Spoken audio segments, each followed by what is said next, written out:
ہمارے جو دین سے نابلد قسم کے لوگ ہوتے ہیں، دین سے لا علم، وہ ہمیں دلیلیں دیتے ہیں اور ہمیں کہتے ہیں کہ جی آپ بھی تو ان کے ملکوں میں جا کر تبلیغ کرتے ہو، کہتے ہیں نا، وہ کہتے ہیں ہمارے علاقے میں ایک مسئلہ بنا، ایک عیسائی نے ہمارے مسلمانوں نے تبلیغ کی اور ہمارے مسلمان ماشاءاللہ اور زیت دے کر ایمان بیچنے کے در پہ ہو گئے، حتیٰ کہ انہوں نے یہاں پر چرچ کا بھی مطالبہ کیا، ہمارے بہت دور کی بات، آپ لوگوں کو پتہ ہے اس چیز سے۔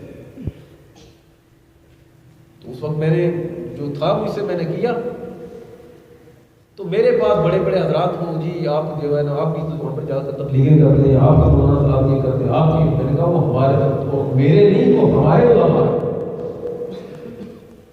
سرکار نے ارشاد فرمایا کہ حضرت موسیٰ علیہ السلام کو بھی، اگر موسیٰ علیہ السلام بھی میرے دور میں ہوتے تو میری سنت پر عمل کیے بغیر وہ کبھی چاہ رہا تھا۔ کیوں؟ ان الدین عند اللہ الاسلام، رب کی بارگاہ میں دین مقبول ہے تو وہ اسلام ہی مقبول ہے۔ قبر میں بھی اگر روشنی ملے گی تو اللہ دین کے صدقے عطا فرمائے۔ سبحان اللہ۔ وہ ملت جس کے بارے میں حضرت موسیٰ علیہ السلام نے دعائیں کی کہ مولا مجھے اس ملت میں، اس امت محمدی میں پیدا فرما۔ تو میں کہنا یہ چاہتا ہوں کہ اسلام کو اللہ عز و جل نے قیامت تک کے لیے بطور دین چن دیا۔ مسلمانوں کو اللہ عز و جل نے ایک علیحدہ تشخص عطا فرمایا، اپنا مقام، مرتبہ۔ ہم کہتے ہیں کہ ہم لوگ پس گئے، ہم مٹ گئے، ہم برباد ہوئے، ہماری معیشت تباہ ہوئی تو یہ یہودیوں کے پیچھے چلنے سے ہوئی۔ بینکاری کا نظام اگر سود ہے تو یہ غیر مسلموں کے کہنے پر ہوا۔ اگر کرے نا فاروق اعظم رضی اللہ تعالیٰ عنہ کے دور کے مطابق یا سرکار کی ان حدیثوں کے مطابق کہ سود کو ایسے گناہ قرار دیا گیا جیسے کہ اپنی ماں سے زنا کرے، تو دیکھیں ان لوگوں نے دین کے کاموں پر عمل کیا۔ حضرت عثمان غنی رضی اللہ عنہ کے دور میں حالت یہ تھی، لوگ زکات دیتے تھے، زکات لینے والا کوئی نہیں، اتنی امیری تھی۔ 36 لاکھ مربع میل پر اس وقت اسلامی ریاست پھیلی تھی، کوئی غریب نہیں تھا۔ یہ کبوتر بازی کے معاملات وہاں سے شروع ہوئے۔ تاریخ الخلفاء میں امام سیوطی نے لکھا کہ لوگ ویلے بیٹھے رہتے تھے، انہوں نے یہ کام بھی شروع کر دیا، یہ کبوتر بازی، کبوتر اڑاتے۔ گلیلو کا بھی معاملہ اس دور کے حوالے سے آتا ہے کہ لوگ فارغ تھے، خوب مال و متاع تھا۔ وہ جو روشنی ملی، وہ جو مال ملا، جو سکون ملا، معیشت مضبوط ہوئی، کوئی اور کام تو نہیں کیا انہوں نے، وہی اصول کو بنائے جو اللہ اس کے رسول نے عطا فرمایا۔ بے شک، سبحان اللہ۔ ہم کہتے ہیں کہ کرسمس کی مبارکباد نہیں دینی چاہیے، یہ ہمارا مولویوں کا مسئلہ ہے، آپ سے پوچھ رہا ہوں، یہ ہمارا مسئلہ تھا، یہ دین کا مسئلہ ہے۔ سرکار کے صلی اللہ علیہ وسلم نے ارشاد فرمایا جب میرے صحابہ گالی دے کوئی عالم اپنے علم کا اظہار نہ کرے، فرمایا اس پر اللہ، اس کے رسول تمام لوگوں کی لعنت۔ اللہ، رسول، مطلب تمام فرشتوں کی، تمام لوگوں کی اس پر لعنت، جن کو لعنت دیا ہوا ہے۔ اگر دین کا علم علماء نہیں دیں گے تو کون دے گا؟ ہماری تو عادت بن گئی کہ صبح اٹھے، ٹی وی آن کیا، کوئی بھی آگے بیٹھا ہوا، وہ پیسے لے کر آگے جو اینکر بیٹھے ہوتے ہیں، علماء کی میں بات نہیں کرتا، وہ لوگ جنہیں خود دین کا پتہ نہیں، وہ ہمیں دین سکھا رہے ہیں، وہ ہمیں پڑھا رہے ہوتے ہیں کہ ہم نے یہودیوں کے ساتھ تعلق کیسے رکھنے ہیں، عیسائیوں کے ساتھ کیسے رکھنے ہیں۔ سرکار نے ارشاد فرمایا خالف ان کی مخالفت کرو، اور وہ کہتے ہیں جی ان کے ساتھ چلے بغیر ہمارا گزارا کوئی نہیں۔ غیرت ہے بڑی چیز جہاں نے تگو دو، پہناتی ہے درویش کو تاج سردار۔ مسلمان جب تک باغیرت رہے، قیادت باغیرت رہی، کسی کو جرأت نہیں ہوتی تھی کہ اسلام کی طرف میری نگاہ سے جائے، اور اسی غیرت میں اسلام کو پوری دنیا پر حکمرانی کا تاج عطا ہوا۔ آج ہم جو ان لوگوں کے پیچھے پھر رہے ہیں، یہودیوں کے پیچھے، عالم عیسائیت کے پیچھے پھر رہے ہیں اور جگہ جگہ پر جوتے کھا رہے ہیں، اس کی وجہ یہی ہے، در بدر جو ہم ہو رہے ہیں، اپنے در کو ہم نے چھوڑا تو در بدر ہو۔ آقا نے ارشاد فرمایا کہ دین جب شروع ہوا تھا، ان الدین غدا قریب وسيعود كما غدا وطوبى للغرباء الاسلام، دین جب شروع ہوا تھا تو اجنبی تھا، مسافر تھا، اس کی اہمیت لوگ اس کو نہیں دیتے تھے۔ فرمایا پھر یہ اسی طرح کا ہو جائے گا. ہاں اس وقت جو لوگ دین کو پناہ دیں گے اپنے گھروں میں، اپنے علاقوں میں، اپنے ملک میں دین کا رواج عام کریں گے، یعنی دین کا نفاذ کریں گے، اللہ عز و جل ان کو خوشخبریاں عطا فرمائے. ہم جب کہتے ہیں کہ ہندوؤں کی ہولی دیوالی میں نہیں جانا، یہودیوں کے کسی تہوار میں نہیں جانا، جیسے آج عیسائیوں کی کرسمس ہے ہم کہتے ہیں اس کو مبارکباد نہیں دینی چاہیے، نہیں جانا چاہیے، تو کیا میں کہتا ہوں میری تعریف کرو؟ کیا ہمارا یہ نظریہ ہے کہ ہمیں دونوں کے ہار پہناؤ یا ان لوگوں کو قتل کرو؟ نہ، ایسا معاملہ نہیں.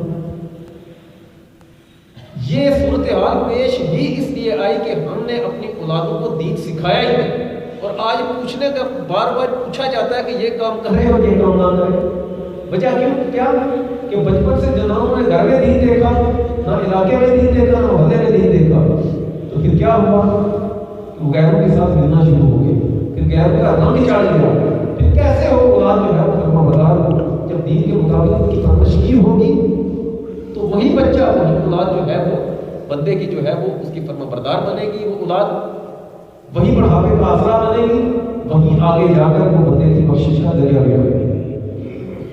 یہ چند گزارشات تھی کہ اسلام جو ہے اللہ عز و جل نے پوری کائنات میں اس کو علیحدہ شخص عطا کیا ہے. لیکن دین جو ہے اسلام، اس نے زندگی کے ہر پہلو کو اپنے اندر سمیٹا ہوا. اور ایسا نہیں کہ کوئی بندہ، ہم منع کرتے ہیں کرسمس میں نہ جائے یا ان کے تہواروں پر، مذہبی تہواروں پر نہ جائے، اس کا مطلب یہ نہیں ہے کہ میں ان کے ساتھ لڑنے کا حق ہے، ان کے ساتھ جھگڑا کرو، یہ نہیں کہتا. بلکہ اسلام نے تو بلے اور کتیوں کے حقوق بھی بتائے ہیں. مکہ فتح ہوا، لشکر اسلام گزر رہا تھا، 10,000 صحابہ کرام تھے. ایک کتیا نے بچے دیے، آقا نے ایک صحابی کو پاس کھڑا کیا اور کہا کہ جب تک لشکر گزر نہ جائے تم یہیں پر کھڑے رہنا، ایسا نہ ہو لشکر بے خبری میں کتیا کے بچوں کو کچل کر آئے. یہ بات سمجھ آ رہی؟ سرکار کو آپ سے ارشاد میں بکری سے مٹی کو جاڑو، یہ جنتی جانور ہے. یہ کیا ہے؟ یہ برکت والا جانور، یہ جنتی جانور ہے. سرکار نے ارشاد فرمایا کہ عورت کو صرف اس وجہ سے جہنم میں بھیجا گیا کہ بلی کو قید کیا ہوا تھا، نہ اسے دودھ کچھ کھلاتی تھی، نہ اسے چھوڑتی تھی کہ دودھ کچھ کھائے، حتیٰ کہ وہ جہنم میں چلی. ایک بندے کو اس لیے جنت دی گئی کہ اس نے کتے کو پانی پلایا، اس کتے کی جان بچ گئی. اللہ تعالیٰ نے اس بندے کی مغفرت کر دی. کیا وہ دین کہے گا کہ نہتے کافروں کو مارو؟ کبھی نہیں کہے گا. اسلام کبھی نہیں کہتا یہ غیر مسلم کے حقوق کا بیان کرو. غیر مسلم 3 طرح کے، آسان کتنی طرح کے کہیں گے؟ بولے نا کتنی طرح کے؟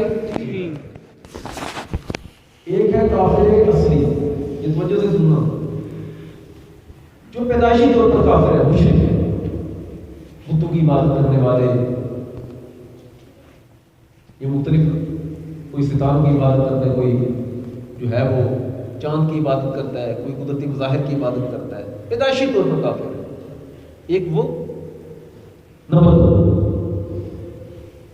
جو مرتد ہے. مرتد وہ کہ جو اسلام جس نے قبول کیا ہوا تھا اب دوبارہ کافر ہوا، ارتداد کیا، وہ دین سے پھر گیا. اور نمبر 3 اہل کتاب، یہ یہودی اور عیسائی. میں جو ابھی حقوق کی بات کر رہا ہوں اس میں مرتد شامل نہیں. مرتد کے احکام یہودیوں، عیسائیوں اور پیدائشی کافروں سے بھی زیادہ سخت ہیں. میری بات سمجھ آ رہی؟ مرتد جو ہے اس کے احکام شریعت میں، مثلا مرتد جو ہے اس کا ایک ہی رستہ ہے معافی کا، وہ کیا؟ توبہ کرے. جب حکم اسلام کو پتہ چلے کہ فلاں بندے نے ارتداد کیا ہے، اس کو قید کرے، اس پر اسلام کو پیش کرے.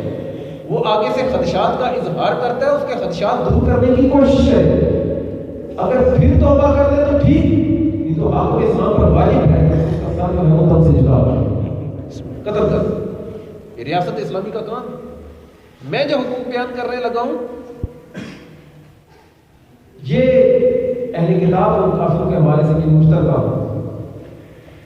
پھر کافر جو ہوتے ہیں وہ کسی اسلامی ریاست کے اندر رہتے ہیں، یہ بھی دو طرح کے ہوتے ہیں۔ ایک ہوتے ہیں ذمی، جن کی پکی رہائش یہاں پر ہے، حکومت اسلامیہ نے ان کی حفاظت کا ذمہ لیا ہوا ہے، اور ایک وہ ہوتے ہیں جو مستعمل ہوتے ہیں، جو ویزا لے کر آتے ہیں۔ میری بات سمجھ آ رہی ہے؟ بات سمجھ آ رہی ہے؟ مشکل تو نہیں ہے؟ درود پاک پڑھیے۔ الصلاۃ والسلام علیہ یا سب سے پہلا جو حق دیتا ہے اسلام ان لوگوں کو، وہ ان کے مذہب کا حق، مذہبی آزادی۔ کسی بھی غیر مسلم کے لیے اس پر سختی سے آپ اسے زبردستی اس کا دین چینج نہیں کروا سکتے۔ اسلام یہ ان کو حق دیتا ہے، مذہبی آزادی ان کی، وہ اپنی عبادت گاہوں میں جس طریقے سے چاہے وہ عبادت کرے، ہم انہیں زبردستی اسلام قبول نہیں کروا سکتے۔ نمبر 2، ان کی جان کی حفاظت کرنا، مستعمل جو ویزا لے کر آتے ہیں امن کا، اور دوسرا یہ جو حکومت اسلامیہ سے جان لے کر آتے ہیں، دوسرا ذمی، جن کا حکومت جن کی رہائش یہاں پر جیسے ہندو رہتے ہیں، عیسائی رہتے ہیں، یہودی رہتے ہیں، ہمارے پاکستان میں بھی رہتے ہیں، سکھ بھی رہتے ہیں، غیر مسلم رہتے ہیں، لیکن حکومت اسلامیہ نے ان کی حفاظت کی ذمہ داری لی، ان کی جان مال عزت آبرو کی حفاظت کرنا یہ حکومت اسلامیہ کا فرض ہے، یہ اسلام ہی نے حقوق دے رہا ہے نا۔ ان کو مذہبی آزادی حاصل ہے، یہ اپنے گرجا گھروں میں اپنی عبادت گاہوں میں جس طرح چاہے عبادت کرے، انہیں روک نہیں سکتے۔ نمبر 3، ان کی مال کی حفاظت کرنا یہ بھی حکومت اسلامیہ کی ذمہ داری ہے، اسلامی حکومت کی ذمہ داری، ان کا حق ہے۔ جس طرح مسلمانوں کے ساتھ جھوٹ بولنا غلط ہے، ناجائز ہے، اسی طرح کافروں کے ساتھ جھوٹ بولنا یہ بھی غلط ہے، ناجائز ہے، حرام ہے، وہ مرتد ہے یا جو بھی ہے۔ جھوٹ ہے وہ کافر کے ساتھ بولے کسی مسلمان کے ساتھ۔ جس طرح مسلمان پر ظلم کرنا ناجائز ہے، اس سے زیادہ ظلم کرنا ذمیوں کافروں پر ناجائز ہے۔ اللہ تعالیٰ نے قرآن کریم میں ارشاد فرمایا کہ جو کسی جان کو ناحق قتل کرے، ایسے ہی جیسے پوری انسانیت کو قتل کرے۔ مفہوم بتاؤ اس ترجمے میں۔ کرسمس کا ہم کہتے ہیں کہ اس پر جانا جائز نہیں یا اس کی مبارکباد دینا جائز نہیں، اس کی بھی وجہ آگے چل کر میں بتاتا ہوں۔ جس طرح مسلمانوں کے ساتھ تجارت جائز ہے، اسی طرح غیر مسلموں کے ساتھ بھی تجارت جائز ہے، ان کا حق ہے کہ ان سے تجارت کریں۔ جس طرح مسلمان پڑوسی کو ستانا ناجائز ہے، اسی طرح غیر مسلم پڑوسی کو ستانا بھی ناجائز ہے۔ عبداللہ بن عمر رضی اللہ عنہ کے پڑوس میں یہودی رہتا تھا، آپ جب جانور ذبح کرتے تھے اس کے گھر گوشت بھیجا کرتے تھے، کیوں؟ پڑوسی۔ جس طرح مسلمانوں کے ساتھ حسن اخلاق کے ساتھ پیش کرنا ضروری ہے، اسی طرح غیر مسلموں کا حق بھی ہے کہ ان کے ساتھ حسن اخلاق کے ساتھ پیش آیا ہے۔ اس کا دلیل کیا ہے؟ نبی کریم صلی اللہ علیہ وسلم کی تشریف فرما سیدہ عائشہ صدیقہ رضی اللہ تعالیٰ عنہا، آپ فرماتی ہیں کہ سرکار دو عالم صلی اللہ علیہ وسلم کی بارگاہ میں ایک شخص آیا تو آقا نے ارشاد فرمایا یہ شخص ایسا ہے ایسا ہے ایسا ہے۔ جب وہ بندہ آیا تو نبی کریم صلی اللہ علیہ وسلم نے بڑی اخلاق کے ساتھ اس کے ساتھ گفتگو فرمائی، تو سرکار دو عالم صلی اللہ علیہ وسلم کی بارگاہ میں سیدہ عائشہ صدیقہ رضی اللہ تعالیٰ عنہا نے عرض کیا آقا آپ تو ہمارے تھے وہ بندہ اس طرح کا اس طرح کا اس طرح کا۔ آقا نے ارشاد فرمایا عائشہ تو نے مجھے بد اخلاق پایا کبھی؟ میری بات سمجھ آ رہی ہے؟ مطلب آقا آپ کو تمہارے لیے بندہ اس طرح کا ہے، لیکن جب وہ آیا تو آپ نے حسن اخلاق کے ساتھ ملے۔ آقا کریم صلی اللہ علیہ وسلم کے اسی حسن اخلاق کو دیکھ کر بہت سے غیر مسلموں نے اسلام بھی قبول کیا، لیکن دل کی رغبت، لا تتخذوا اولیاء، ان کو دوست نہیں بنانا، حسن اخلاق کے ساتھ پیش آنا ایک علیحدہ بات، ان کے ساتھ تجارتی معاملات کرنا ایک علیحدہ بات، ان کے ساتھ لین دین کے معاملات کرنا علیحدہ بات، خود نبی کریم صلی اللہ علیہ وسلم نے ایک یہودی سے کروا لیا۔ غیر مسلموں کا حق ہے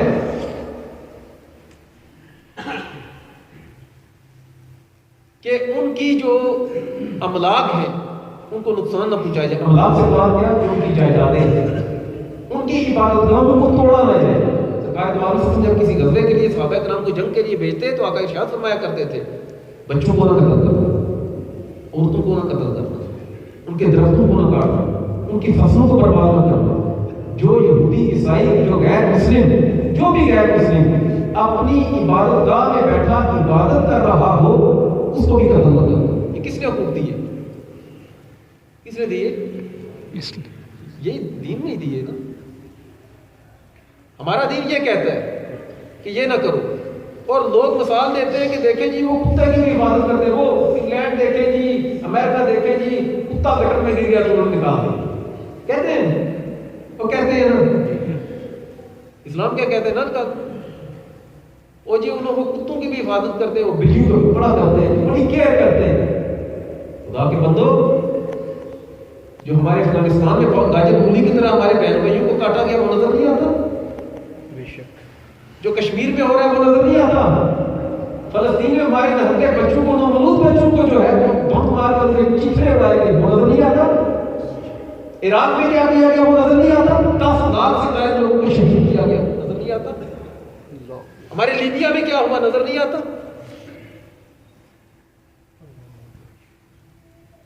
گھر بیٹھ کر اس طرح کے بھاشن دینا کچھ اور ہے، غزہ کے اس علاقے میں اپنے بچوں کو ذبح کرنا کچھ اور بات.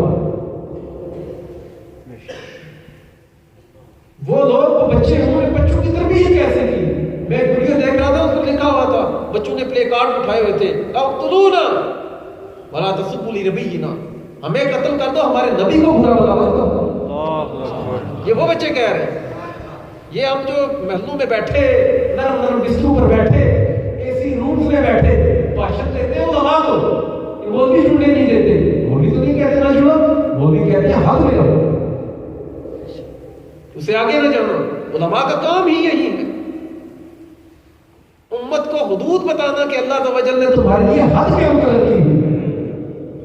امت کو یہ بتانا کہ ہماری دنیا اور آخرت میں کامیابی ہے تو سرکار کی سنت پر عمل کر کے کامیابی ہے.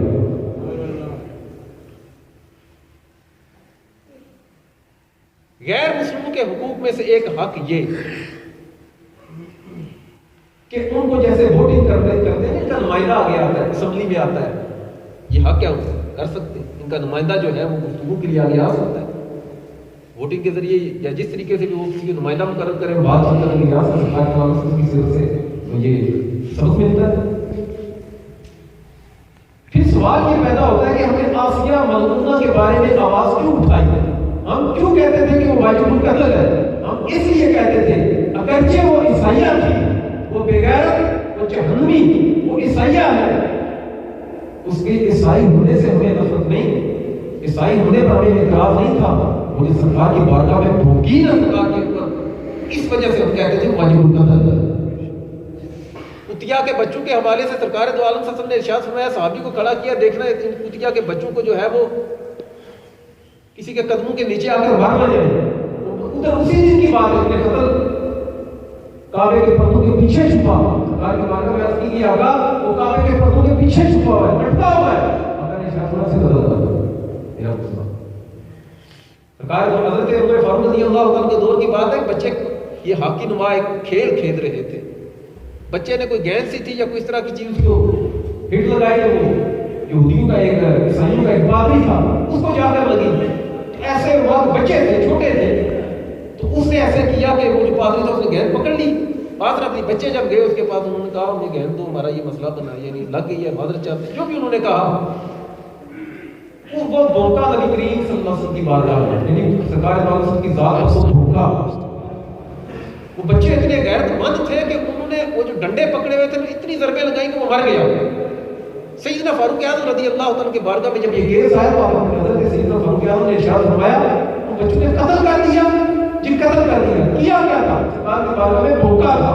کہا آج پتہ چلا کہ اسلام کو اللہ نے عزت بھی دیا تھا. سبحان اللہ. اسلام کبھی نہیں کہے گا آپ یہودیوں کی مدد، آپ غیر مسلموں کی مدد، میں صرف یہودیوں کا نام نہیں، غیر مسلموں کی مدد نہ کریں، کبھی نہیں اسلام کہتا.